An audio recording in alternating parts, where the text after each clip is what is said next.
विद्यालय रास्ता उपरे अव्यवस्थित पायखाना छात्र छात्री जीवन प्रति विपद हेले प्रशासन चुप रही। राजनगर सदर सरकारी केंद्र प्राथमिक विद्यालय पाखरे रास्ता उपरे निर्माण होइतिबा अव्यवस्थित और अर्धनिर्मित पायखाना एवं विद्यालय परिवेश को विकृत करिछि। एही पायखाना कारणरू मुख्य रास्ता बंद हो जाइतिबा सहित पचा परिबा और प्लास्टिक आवर्जना रास्ता रे जमी सड़ी जाउछि, जहाद्वारा संपूर्ण विद्यालय परिवेश दुर्गंधमय हो जाउछि। पंचायत पक्षरु गत 2021 और 22 रे केंद्र सरकार 1500 अनुदान पांठिरु विद्यालय मुख्य रास्ता उपरे अनावश्यक अर्धनिर्मित पायखाना निर्माण होइथिबारु निष्कासन बाट बंद हो जाइछि, जहा फल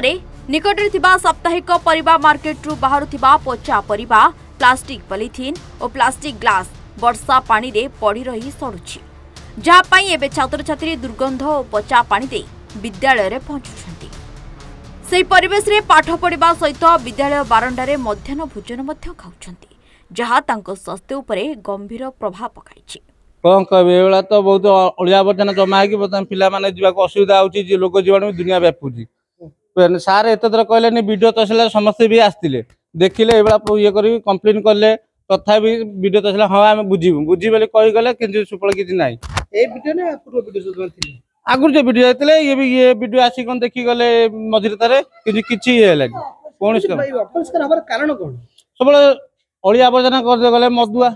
मते बेले तब रास्ता मेन रास्ताटा बंद कर दे आ पानीटा सेना माड़ हेले सेना जीव एटा तो बंद कर देले काई बंद के कर असे तन सरपंच ये का करछंती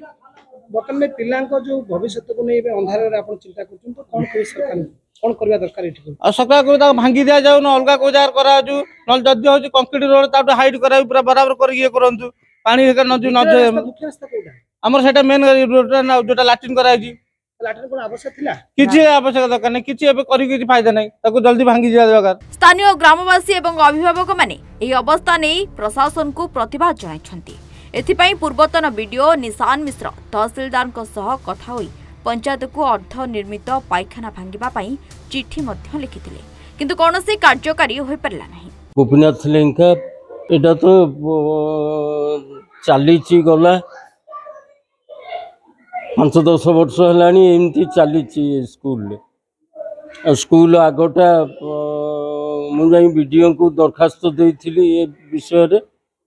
वीडियो आसतिले 10-20 दिन खन तले देखिकी गले सरपंच को दरखास्त देइथिली सरपंच भी मते कहले दिने 2 दिन भीतर सफा कर दवा आउ ए पर्यंत किछि हेई पारुनी एमती अछि विद्यालय ऊपर आगे पिला सब एठी जीवा आसिया करि पारुनांती से जो अपरिष्कार पानी रे जीवा आसिया करचंती वर्षा हेले से रास्ताटा बुझे जाउची अपरिष्कार पानी रे जीवा आसिया करि होन पिंडारे भी पिला खिया पिया करचंती समस्या समाधान नहीं परने किछि समस्या समाधान नाय। वो जो विद्यालय रास्ता अवरोध सेटा विद्यालय रास्ता बंद कराइछ केते वर्ष लानी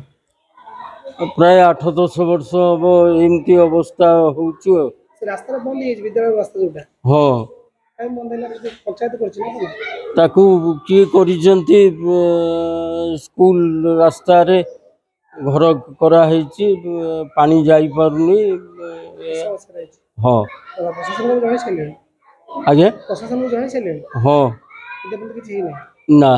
स्थानीय बासिंदा और अभिभावक माने राज्य सरकार और प्रशासन सम्मुख रे दाबी करछंती जे शीघ्र एही अर्धनिर्मित और अनावश्यक पायखाना को भांगी दिया जाऊ, जहा द्वारा रास्ता खोला रहिबा और कौनसी आवर्जना आसी पारिबो नाही। राजनगरु मनोज कुमार सेटिंग रिपोर्ट सूचना टीवी 24/7।